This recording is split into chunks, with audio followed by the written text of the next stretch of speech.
أهلا، معانا مجموعتين. المجموعة الأولى الحجر ده، اكتب في الكومنتات أنوي أن أستقبل الطاقة. المجموعة التانية الحجر التركواز.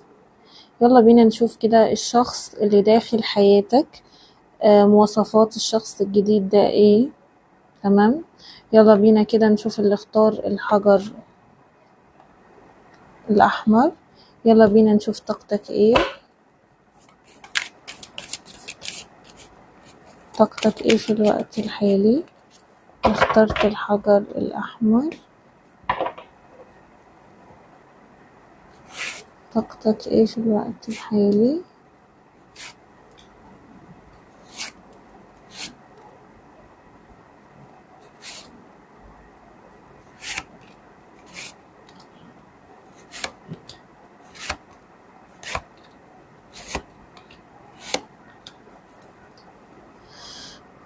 والله طاقتك ممكن بتقول ان انت زمان كنت بتعاني من مشاكل تخص موضوع الاسحار والحاجات دي، ولكن انت اتخلصت من المشكلة دي وعايز تبدأ حياة جديدة. شايفة طاقتك مريت بضغوطات اكبر من سنك، وده خلاك تاخد خبرة كبيرة في الحياة. شايفة كمان طاقتك ممكن انت يعني تكون تعبت جدا، أو دخلت في علاقة يعني ثلاثية والعلاقة دي استنزفتك جدا. شايفة طاقتك يعني كل اللي حواليك ممكن ارتبطوا أو اتخطبوا أو اتجوزوا وانت لأ ممكن، فده الموضوع ده شوية مضايقك، حاسس بالغيرة. أي نعم انت مقارنش نفسك بحد وعارف ان انت جميل، فده مضايقك شوية. شايفة يعني ممكن انت في الوقت الحالي حواليك معجبين كتير، بس انت يعني فاقد الشغف بسبب ان انت نهيت علاقة قديمة وكان مشاعرك فيها، فحواليك معجبين كتير بس انت حاسس ان الاشخاص دول غير جادة او غير مناسبين ليك، مش هما دول اللي انت ممكن ترتبط بيهم. شايفة طاقتك بقت اكثر يعني وضوح في اهدافك وفي نواياك، وعارف انت عايز ايه دلوقتي وازاي توصله. شايفة طاقتك ممكن عايز ترتبط المرة دي بناء على اختيار عقلك، مش عايز تختار بعاطفتك عشان ما تندمش بعدين.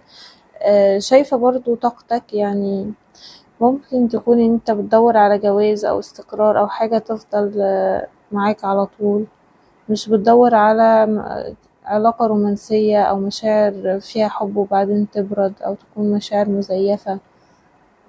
شايفة برضو طاقتك انت لازال عندك فائض من الحب ومشاعر من الحنية والاهتمام، حد رومانسي قوي.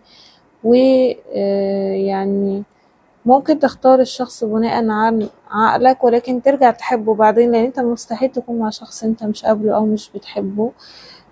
شايفة ممكن انت تكون من برج الجوزاء، شايفة برج الاسد، شايفة برج العقرب، شايفة برج الجدي والعذراء، شايفة يعني برج الميزان، برج السرطان. دي الأبراج اللي ظهرت معايا. لو برجك مش ظاهر مش معناه ان القراءة مش ليك، عادي جدا. أهم حاجة الطاقة تكون منطبقة معاك. خليني كده أشوف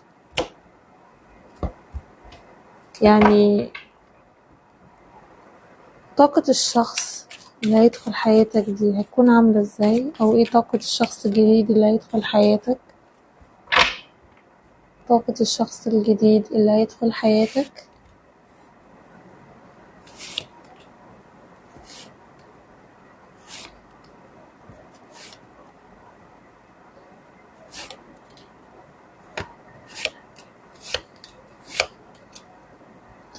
طيب طاقة الشخص الجديد، واضح ان الشخص الجديد ده حد يعني عنيد، ما بيسمعش لكلام اهله. شايفاه برضه ما بيحبش اهله قوي او مش مرتبط بيهم جدا، مش بيحب يسمع كلام اهله، مش متعلق بيهم عاطفيا، طموح جدا، ممكن يكون بيسيب اهله ويسافر او شغله بعيد عن مكان اهله. شايفة كمان مواصفات الشخص ده، شايفاه يعني طاقته قصدي ممكن بيكون هو بيكراش على حد معين بس لسه ما كلموش. شايفة طاقته يعني ممكن في مشاكل بينه وبين أصدقائه. شايفة العلاقة القديمة بتاعته ممكن هو منفصل عن حد كان بيحبه، حصل ما بينهم مشاكل وخلافات، سوء تفاهم ممكن بسبب طريقة الكلام، والشخص ده يعني رافض يفتكر العلاقة دي أو يحن لذكرياتها. العلاقة دي خلته يعني من حد رومانسي ولطيف لحد جاد جدا وعملي. خليني كده أشوف. عندي هنا الأبراج اللي ظهرت: برج الميزان والثور. شايفة برج الحمل. ماشي، خلينا كده نشوف. عندي برضو العذراء. مواصفات شخصية الشخص ده عامل ايه؟ مواصفات الشخص الجديد اللي هيدخل حياتك دي هتكون عاملة ازاي؟ مواصفاته.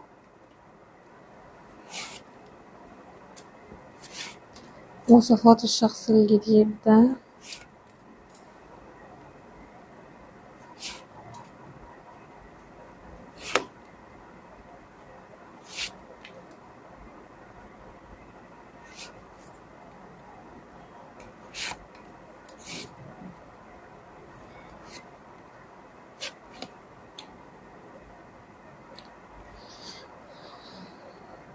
والله مواصفات الشخص ده هو حد يعني بيتحمل المسؤولية، حد بيحب يكون القائد في المكان اللي هو فيه، بيحب يكون مميز، كاريزما جدا، ذكي قوي، عنده إمكانيات ومهارات كتير، ممكن شهادات كتير، موهوب قوي في شغله.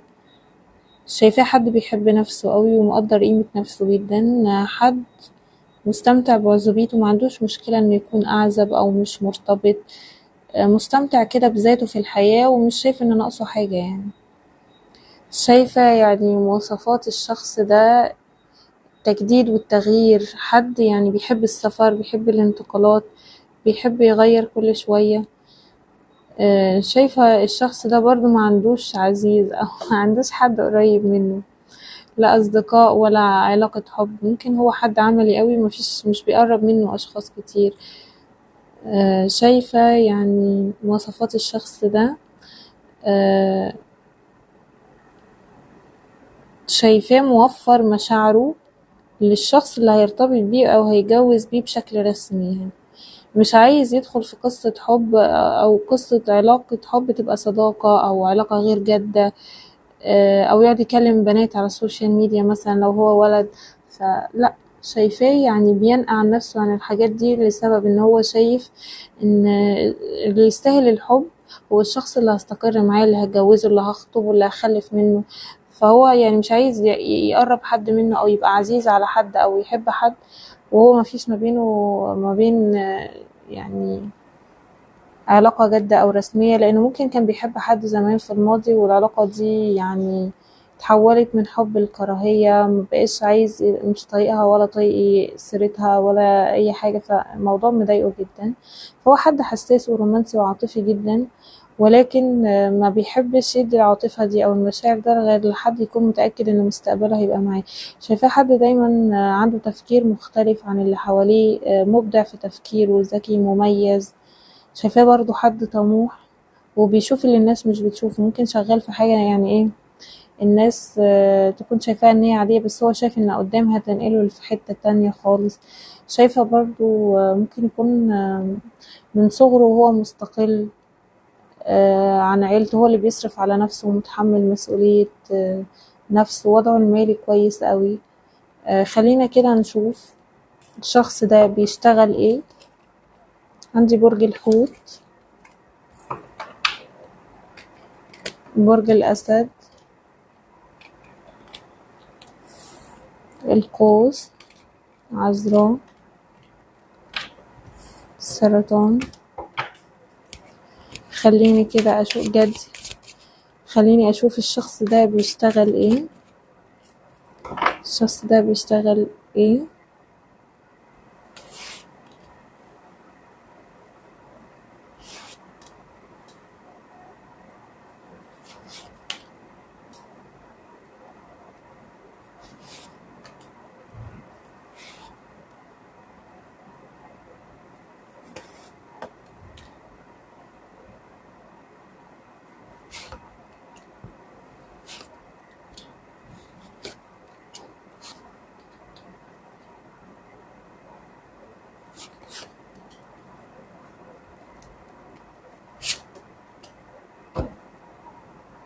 والله أنا شايفة إن الشخص ده سايب ممكن بلده أو متغرب، شخص بيسافر، شغلته بتعتمد على مكان في يعني برا بلده. أنا شايفاه بيشتغل في حاجة يعني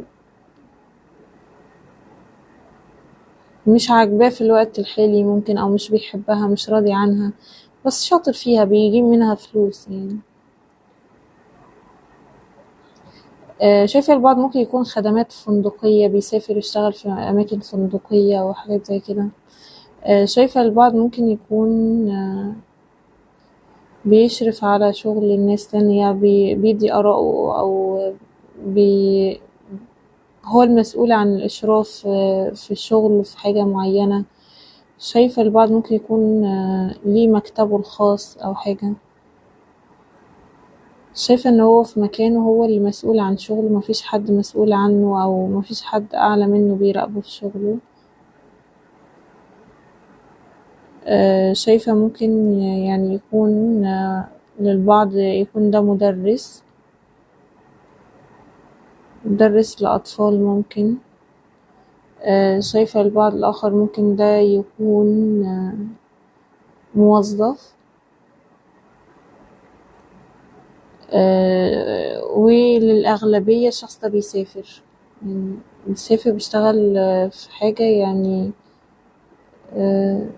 مش ثابتة ومتغيرة، بس يعني هو مبسوط ان هو لقى شغل برا بلده ممكن، وده بيدر عليه دخل كويس قوي.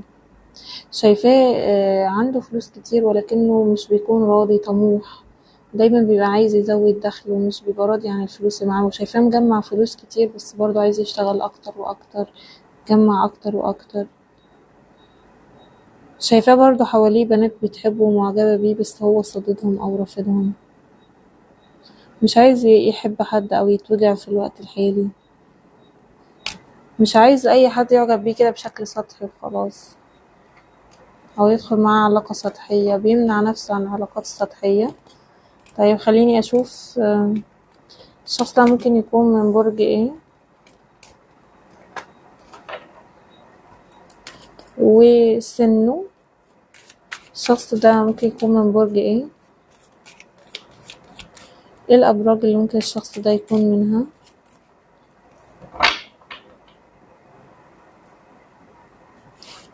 3.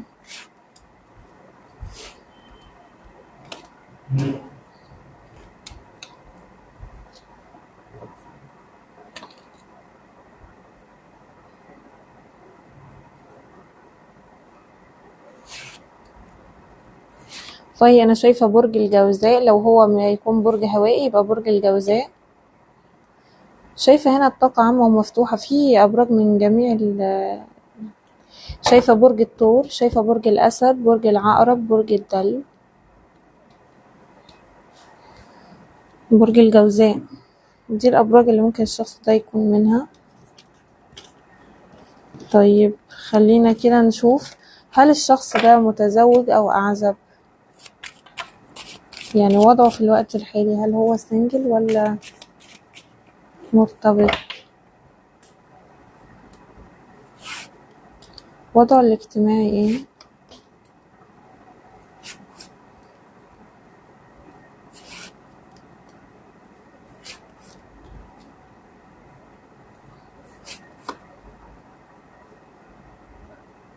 يعني انا شايفة ان نسبة 80% الشخص ده عزب، و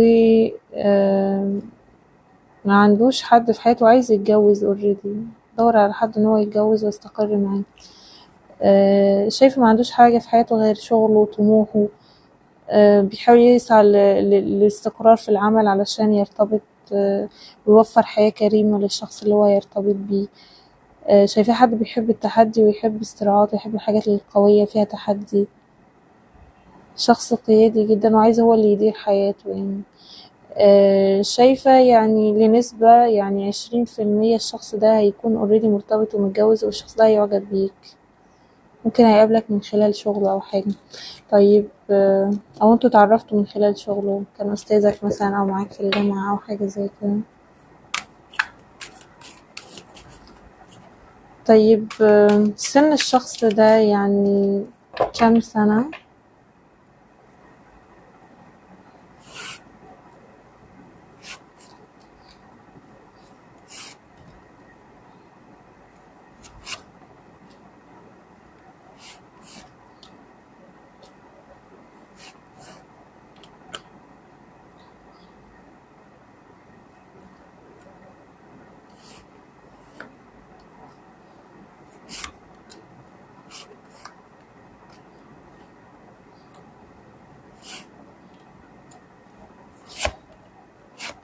والله أنا شايفة إن الشخص ده يكون عنده 29 سنة، ده للغالبية منكم.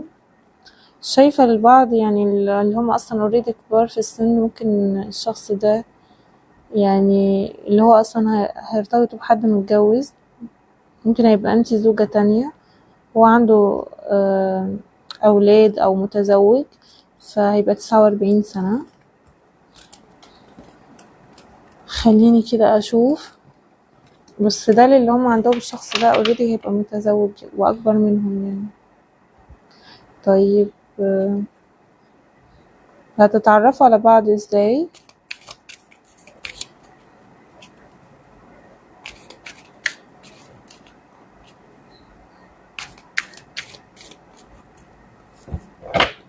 هتتعرفوا على بعض ازاي؟ صباح النور. تعرفوا على بعض ازاي؟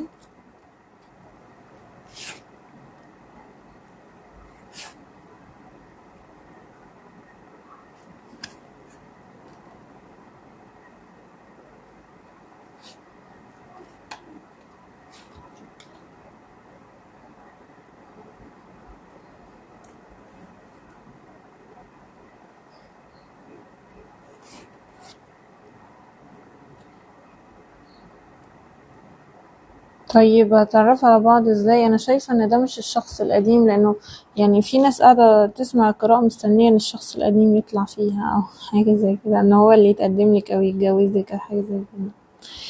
طيب انا شايفة انتوا ممكن اغلبكم في دول بتعمل يعني ايه، مفيش اختلاط ما بين الراجل او الست، او اماكن خاصة للستات واماكن خاصة للرجالة. ممكن شايفة ان انتوا هتتعرفوا على بعض ممكن في حاجة تخص الأطفال، مثلا لو انت عندك أولادك بتوديهم تمرين مثلا، فيبقى هو أو بتوديهم مثلا درس معين، فممكن يبقى هو أستاذ ال- الطلاب دي.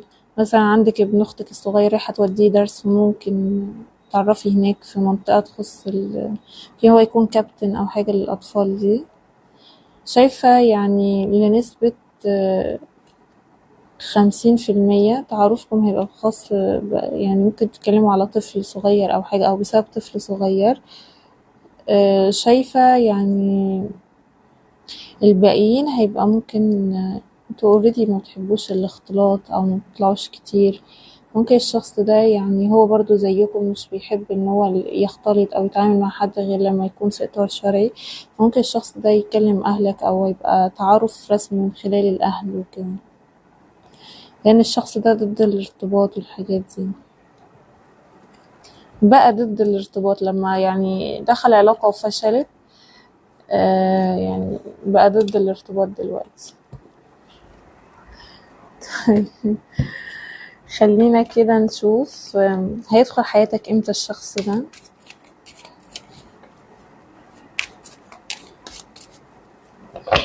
هيدخل حياتك امتى؟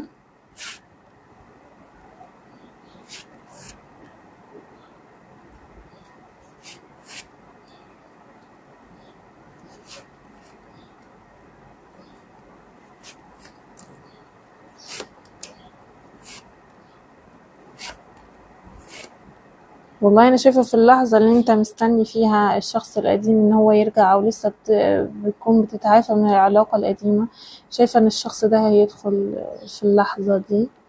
هتحس ان هو شبهك قوي ومحترم جدا. ممكن لو هو راجل ما بيسلمش على ستات بايديه، يعني متدين فعلا يعني. شايفة يعني طاقة دخول الشخص ده في حياتك هتكون سريعة جدا، هتكون للبعض ممكن خلال الشهرين الجايين، والبعض هيكون في شهر 10 بإذن الله، والبعض هيكون في شهر 11. اللي هيتعرفوا في شهر 11 ممكن هيكون في طاقة ارتباط رسمي أو خطوبة. طيب مصير علاقتكم مع الشخص ده هتكون ايه؟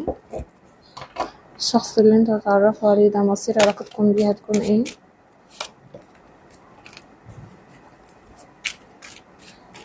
مصير علاقتكم بالشخص ده ايه؟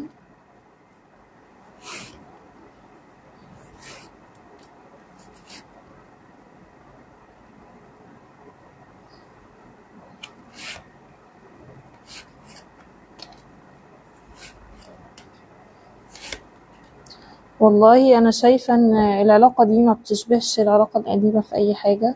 شايفة ان مصير علاقتكم يعني خلال يعني 5 شهور من تعارفكم ممكن يحصل ارتباط رسمي او زواج. مصير علاقتكم ببعض العلاقة دي هتبقى ارتباط رسمي، وممكن كمان حتى لو انتي اكبر منه في السن ممكن يبقى في ارتباط رسمي. شايفة يعني خلينا نشوف مثلا اول حرف من اسم الشخص ده ممكن يكون ايه، وبعدين نشوف مواصفات الشكلية. اول حرف من اسم الشخص ده ممكن يكون ايه؟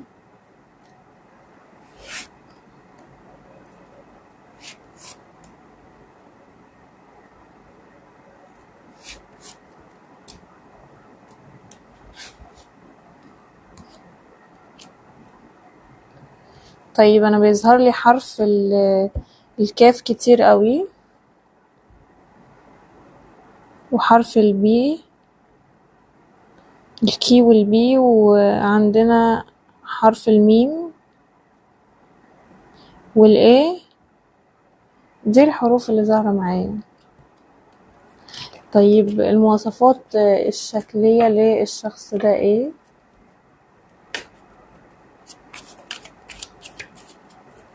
المواصفات الشكلية للشخص ده ايه؟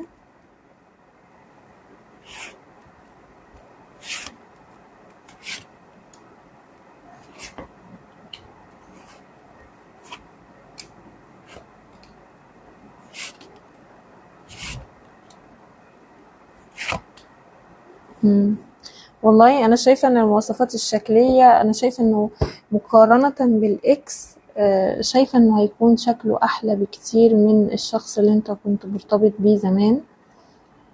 مع ان انت كنت بتحب الشخص القديم اوي وبتعزه جدا، وحتى لو كان شكله مش حلو كنت برضو بتشوفه حلو في عينيك. فشايفة الشخص الجديد هيكون شكله احلى بكتير من الاكس.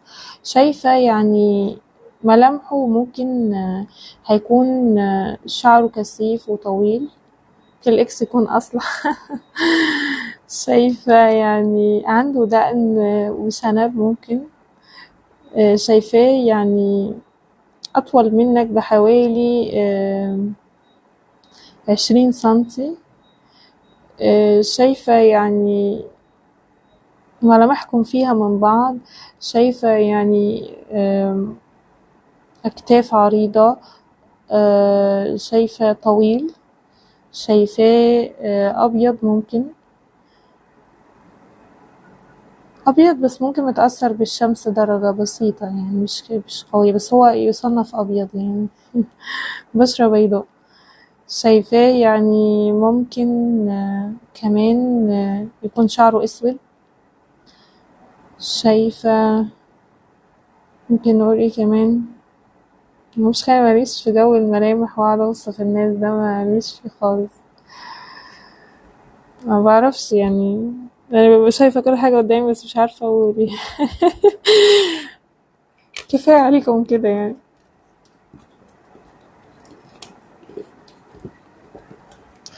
طيب خلينا كده نشوف اللي اختار الحجر التركواز. متنساش تكتب في الكومنتات استقبل الطاقة عشان القراءة تنطبق معاك والشخص ده يظهر في حياتك. خلينا نشوف بقى اللي اختار الحجر التركواز. خلينا نشوف طاقتك ايه في الوقت الحالي اللي اختار الحجر التركواز.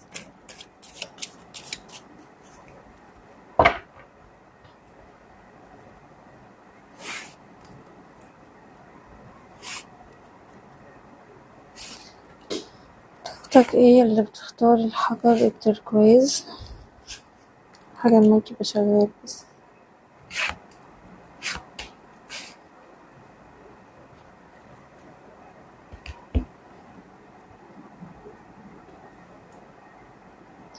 طاقتك ايه اللي بتختار الحجر التركواز؟ شايفة طاقتك يعني انت بتحب حد ومنتظر، وممكن شايفة طاقتك ممكن وضعك المالي مش احسن حاجة في الوقت الحالي، وشايفة برضو عاطفيا مفيش حد بيدعمك عاطفيا، مفتقد للحب والمشاعر، عندك جفاف عاطفي، مفيش حد بيدعمك عاطفيا. شايفة طاقتك برضو بتحاول تستشفى من الكذب والخداع والماسكات اللي الشخص ده كان بيلبسها عليك، بتحاول تبعد عشان تهدي أعصابك وتبعد عن الشخص ده.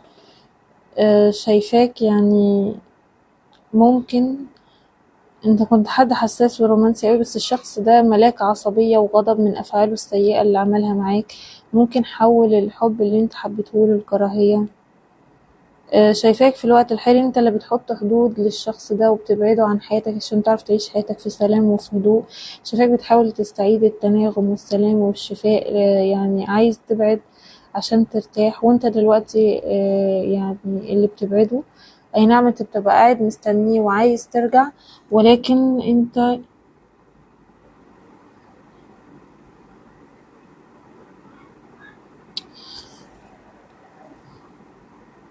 يوه. ثواني يا جماعة، بايف تيك توك هيقفل. لا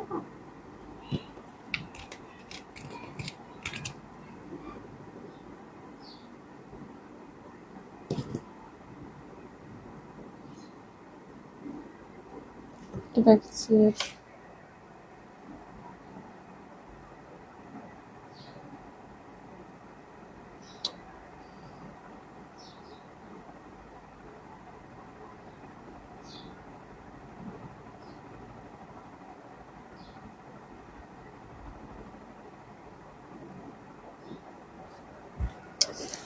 اقعد احل الغاز ده اخر يعني تيك توك فعلا موازي. طيب خلينا كده نشوف طاقة الشخص الجديد اللي هيدخل حياتك هتبقى عاملة ازاي. طاقة الشخص الجديد هتبقى عاملة ازاي. طاقة الشخص الجديد، بعتذر عن الدقايق اللي ضيعناها.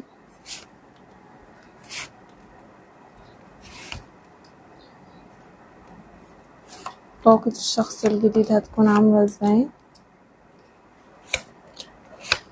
شايفة الشخص الجديد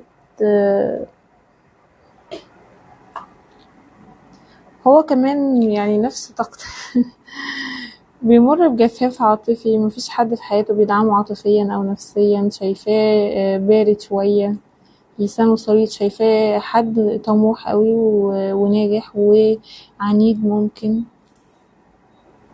شايفاه حد قرر انه ما يقفش في اللحظة اللي انكسر فيها، وانه يكمل حياته عادي، وانه يكون سعيد ومبسوط حتى لو مر بفترة صعبة او بضغوطات او مشاكل. قرر انه ما يقفش عند المشكلة دي. شايفة يعني الشخص ده مواصفاته ايه او طاقته ايه. هو ممكن حد يكون طبعه شوية ترابي، مبيعملش حاجة غير ما يكون متأكد منها. شايفاه محقق استقرار، ممكن شوية تقليدي. شايفاه برضو رافض الزواج والارتباط ممكن. شايفاه طموح وعنده يعني أحلام عايز يحققها ماديا. رافض الزواج.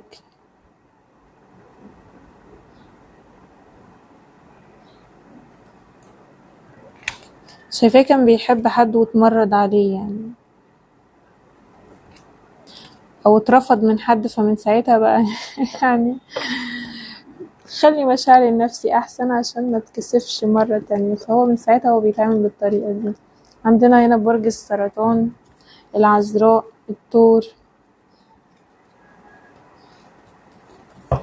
طيب خلينا كده نشوف مواصفاته، مواصفات الشخص الجديد ده ايه. مواصفات الشخص الجديد.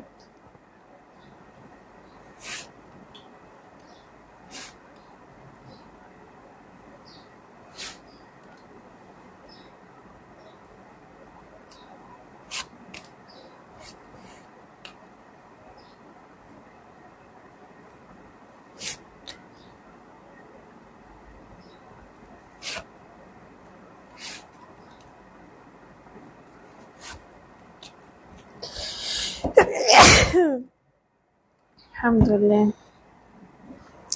طيب مواصفات الشخص الجديد، هو ممكن زي ما قلنا حد طموح قوي، وحد يعني بيحب يساعد الآخرين، حد ودود قوي ولطيف. شايفاه حد يعني ممكن برضو مثقف وحكيم، ممكن يكون متعلم تعليم عالي، شهادته عالية، بيحب ان هو يدرس حاجات التقليدية كده، اللي هو مثلا اخلص ثانوي ادخل جامعة، من جامعة اطلع دكتور، وهكذا. يعني من الناس دي اللي هو يعني نمطه في النجاح تقليدي برضو. شايفة يعني مواصفات الشخص ده برضو ما بيحبش المشاكل، ما بيحبش يدخل في صراعات ومشاكل، باني حواجز بينه وبين الآخرين، لأنه ما بيحبش يصدع دماغه، يحب دايما الهدوء والراحة. حد مرن جدا وسلس في التعامل، بيعزل نفسه عن الأشخاص بتاع الدوشة والمشاكل. شايفاه متعصب جدا من الإكس وبيكرهها قوي. ممكن كراهيته في الستات لو هي واحدة. شايفاه وضعه المالي كويس برضو. ممكن للبعض يكون الشخص ده اوريدي متزوج، ده نسبة 20% من اللي بيسمعوني. ماشي، خلينا كده نشوف. ممكن برضو الشخص ده يكون متسرع شوية، يعني خلينا نشوف الشخص ده بيشتغل ايه وبرجه ايه. الشخص ده بيشتغل ايه؟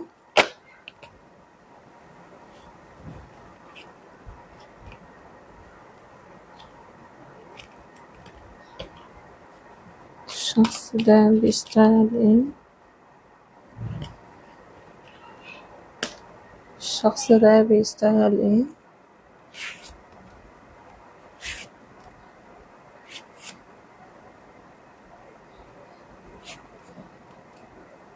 والله أنا شايفاه ممكن بيشتغل حاجة رسمية أو قانونية، ممكن بيشتغل في مجال الشؤون القانونية، المحاماة، حاجة زي كده. شايفاه بيشتغل في مؤسسة أو في شركة معينة، يعني شغله بعقد رسمي وليه دوام، وكل شهر بياخد راتب ممكن.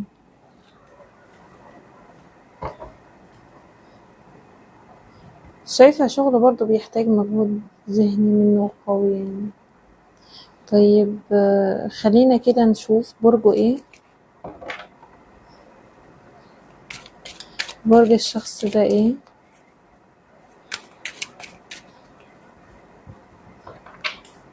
الشخص ده ممكن يكون من برج ايه؟ عندي هنا برج الجدي، برج السرطان، برج الميزان والأسد.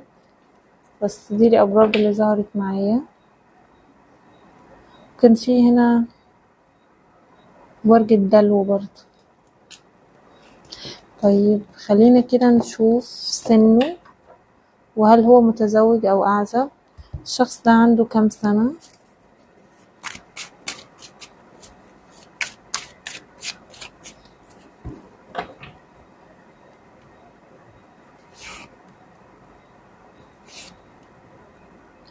33. الشخص ده في التلاتينات بالظبط، ممكن يكون عنده 30 سنة أو تم 30 سنة. طيب هل الشخص ده متزوج أو أعزب؟ حالته الاجتماعية ايه؟ هل الشخص ده متزوج أم أعزب؟ حالته الاجتماعية ايه؟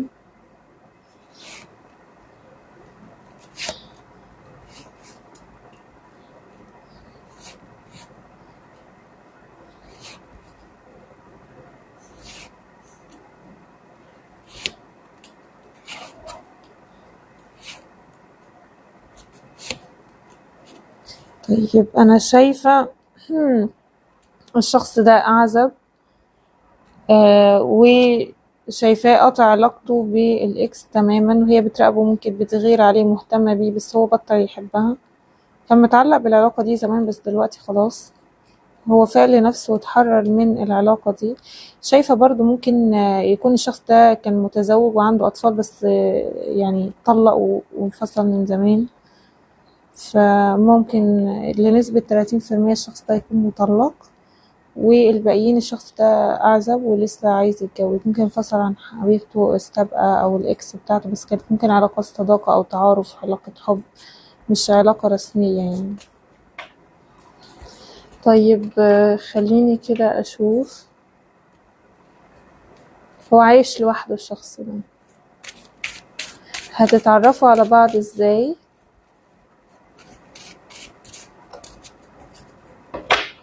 تعرفوا على بعض ازاي؟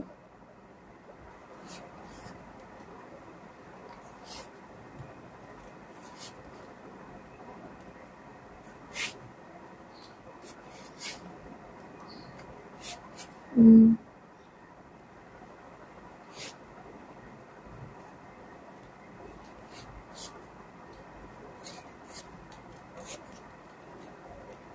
والله انا شايفه ان انتوا يعني لو هو محامي ممكن مثلا انت رايحه ترفعي قضيه او تعملي حاجه تتعرفي عليه هناك. شايفه كمان ممكن لو بيشتغل في شركه معينه انت رايحه تعملي خدمه هناك فهتشوفيه. شايفه ان انتوا هتتقابلوا في مكان بره البيت، يعني الشخص ده مش هيجيلكم البيت او هيقعد عند اهلك او يروح لك عند اهلك او تتعرفوا عند الاهل وكده. لا، شايفة التعارف ده هيتم بره. ممكن يكون هو حوالين زمايله واصحابه ويشوفك او حاجة زي كده. شايفة انه يعني التعارف ممكن هيتم من بره لبره زي ما قلنا. ممكن انتي تكوني خارجة بتعملي حاجة وهو هيشوفك. ده لو الشخص ده متزوج او مرتبط. طيب لكن لو مش متزوج ممكن انتي اللي هتروحي له في مكان شغله.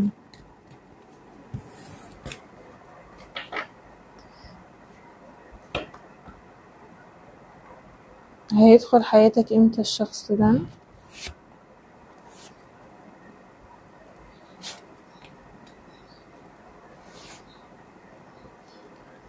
والله انا شايفة ان ده قدرك ومصيرك، اللي الاشخاص كتير بحقدهم وحسدهم كانوا بيحاولوا يعطلوا عنك الرزق ده.